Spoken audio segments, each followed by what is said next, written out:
Well, Derek. Oh, Alfred's going to go talk to Derek Wolf for a second. Well, this is the final day of camp. That was weird. Here, you should turn around and show Alfred with Derek Wolf real quick. Okay, now back to you. Peyton Manning's behind me. This camp was framed, unfortunately, with Von Miller news before, and that was the is marijuana part of your life question. And now today, where he's facing other issues that have nothing to do with his possible suspension, but news coming out that there were complications in whatever hearing he was having. So the Von Miller story, well, we'll see how it plays itself out.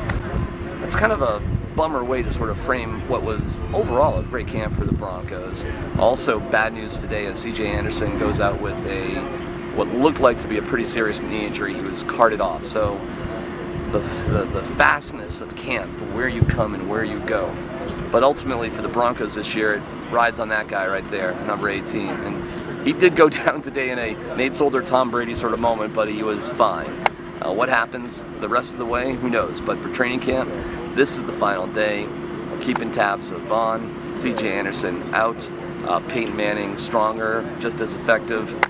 Plenty of drama still to come, but this part is over. From training camp, wrapping it up for 2013. D-Mac and Alfred's talking here. You can go back to Alfred. He's still D-line. You know, who knows what they're even saying to each other. Oh wait, Alfred. Wait, we're wrapping up the video. It was fantastic. It was the best video we did.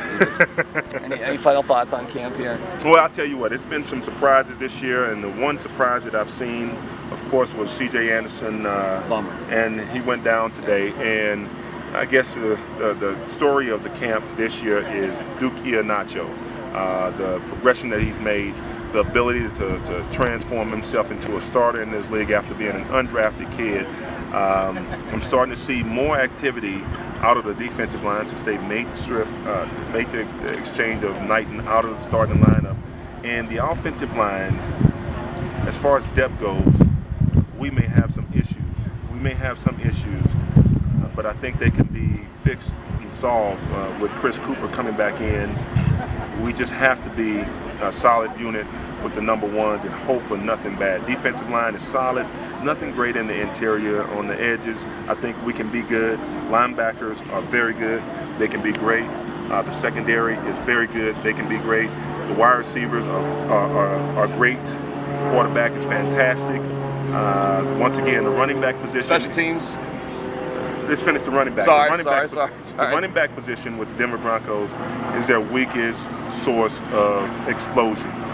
Special teams is fantastic with the Denver Broncos, or whether we're talking about the punter, the kicker, or the return men that are involved. And the one thing that I still don't know, after all these days, after watching so much film, is who's calling the plays on offense. I don't know, but I have a great idea. Maybe that guy over there. Yeah, I have a great idea that was furthered by a couple of coaches that have been around Peyton Manning a little while, and from past experiences, and it's Peyton Manning who's calling the plays when it boils down to he's given a series of plays, and if he doesn't like it, he changes it. Camp's done, buddy. Camp's over. Let's get out of here.